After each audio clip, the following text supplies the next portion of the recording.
தமிழ்ல 1998 ரிலீஸ் ஆன ஜீன்ஸ் படத்தை யாராலையுமே மறக்க முடியாது. அதுல கதைப்படி ஆக்ட்ரஸ் ஐஸ்வர்யா ராயோட பாட்டிக்கு பிரெயின் டியூமர் இருக்கும். அதை ரிமூவ் பண்றதுக்காக அமெரிக்கா போய் ஆபரேஷன்லாம் பண்ணிக்குவாங்க.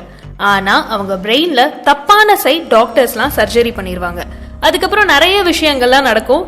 ஆனா இந்த சீன்ல வர மாதிரியே தூத்துக்குடி மாவட்டத்துல ஒரு சம்பவம் நடந்திருக்கு. ஆனா இங்க மூளையில ஆபரேஷன்லாம் நடக்கல. ஒரு பாட்டியோட கால்ல தப்பா ஆபரேஷன் பண்ணிருக்காரு ஒரு கவர்மெண்ட் டாக்டர். சரி, அப்படி என்னதான் நடந்துச்சுன்னு கேட்டீங்கன்னா, கால் வலின்னு ட்ரீட்மெண்ட்காக போன பாட்டிக்கு வலது காலுக்கு பதிலா மாத்தி இடது கால்ல ஆபரேஷன் பண்ணிருக்காங்க. தூத்துக்குடி மாவட்டத்துல தான் இந்த அதிர்ச்சியான சம்பவம் நடந்திருக்கு. தூத்துக்குடி மாவட்டத்துல இருக்க கோவில்பட்டி பக்கத்துல இலுப்பையூரணியை சேர்ந்தவங்க குருவம்மா. கடந்த சில வருஷங்களுக்கு முன்னாடி இவங்களோட ஹஸ்பண்ட் மணி முருககுமார் உடல்நல குறைவால இறந்துட்டாரு. ஆனா இவங்களுக்கு 2 மகன்கள் இருக்காங்க. ஆனாலுமே இவங்க இருந்தாலும் 67 வயசான குருவம்மா தனியா தான் வாழ்ந்துட்டு வராங்க. கல்குவாரியில வேலை பார்த்து கிடைக்கிற வருமானத்துல வாழ்க்கையை நடத்திட்டு வராங்க. இந்த நிலைமையில தான் இவங்களுக்கு ஒரு பிரச்சனை. தனக்கு அடிக்கடி கால்வலி வந்திருக்குன்னு கோவில்பட்டியில இருக்க கவர்மெண்ட் ஹாஸ்பிட்டலுக்கு போய் ட்ரீட்மெண்ட் எடுத்துட்டு வந்திருக்காங்க. அவங்கள பரிசோதனை பண்ண கவர்மெண்ட் டாக்டர் சீனிவாசகன் கால்ல ஆபரேஷன் பண்ணணும்னு சொல்லியிருக்காரு. அதனால மார்ச் 22 குருவம்மா ஆபரேஷன் பண்ணிக்கிறதுக்காக கோவில்பட்டி கவர்மெண்ட் ஹாஸ்பிட்டல்ல போய் அட்மிட் ஆகியிருக்காங்க. குருவம்மாக்கு ஏப்ரல் 4 டாக்டர் சீனிவாசகன் தலைமையில கால்ல ஆபரேஷன் செய்யப்பட்டிருக்கு. ஆனா இதுக்கப்புறம் தான் குருவம்மாக்கு பயங்கர ஷாக்கான விஷயம் காத்திருந்துச்சு. குருவம்மா மயக்கம் தெளிஞ்சதுக்கு அப்புறமா கண்ணை முழிச்சு தன்னோட காலை பார்த்தப்போ இடது கால்ல ஆபரேஷன் பண்ணிருக்கத பார்த்து அப்படியே ஒரு செகண்ட் பயங்கர ஷாக் ஆகிட்டாங்க.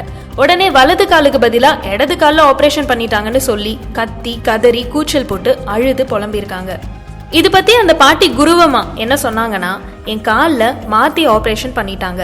இது பத்தி டாக்டர் கிட்ட கேட்டதுக்கு ஒன்னும் பிரச்சனை இல்ல, இடது கால்ல கட்டி இருந்ததுனால அந்த கால்ல ஆபரேஷன் பண்ணிருக்கோம், வலது கால்ல கொஞ்ச நாள் கழிச்சு திரும்பவும் ஆபரேஷன் பண்ணிருவோம் பாட்டிமா அப்படின்னு செம்ம கூலா சொல்லியிருக்காரு. ஆனா இதுல ஹைலைட் என்னன்னா, அந்த பாட்டி இன்னொரு விஷயமும் சொல்லியிருக்காங்க. என் இடது கால்ல எந்த கட்டியும் இல்ல, அப்படியே இருந்திருந்தாலும் அதை என்கிட்ட முன்கூட்டியே சொல்லி ஆபரேஷன் பண்ணிருக்கலாம். இத்தனை நாள் என் காலை டெஸ்ட் பண்ண டாக்டருக்கு அப்படி கட்டி இருந்தா முன்கூட்டியே தெரியாதா? ஆபரேஷன் பண்ணும்போதுதான் தெரியுமா? இப்ப 2 கால்லையும் வலி பயங்கரமா இருக்கு, சரியா நடக்க கூட முடியலன்னு குருவம்மா பாட்டி அழுதுகிட்டே சொல்லியிருக்காங்க. இன்னொரு பக்கம் சம்பந்தப்பட்ட டாக்டர் சீனிவாசகன் என்ன சொன்னார்னா, பாட்டிமாவோட இடது கால்ல கொழுப்பு கட்டி இருந்துச்சு, அதான் ஆபரேஷன் பண்ணி லேபுக்கு அனுப்பியிருக்கோம்.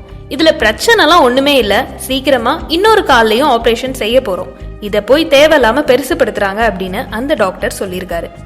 இன்னொரு பக்கம் இது சம்பந்தமா தூத்துக்குடி மாவட்டத்தோட சுகாதார பணிகள் துணை இயக்குனர் முருகவேல் என்ன சொல்லியிருக்காருன்னா, பாதிக்கப்பட்ட குருவம்மா கிட்ட விசாரணை நடத்திருக்கோம்.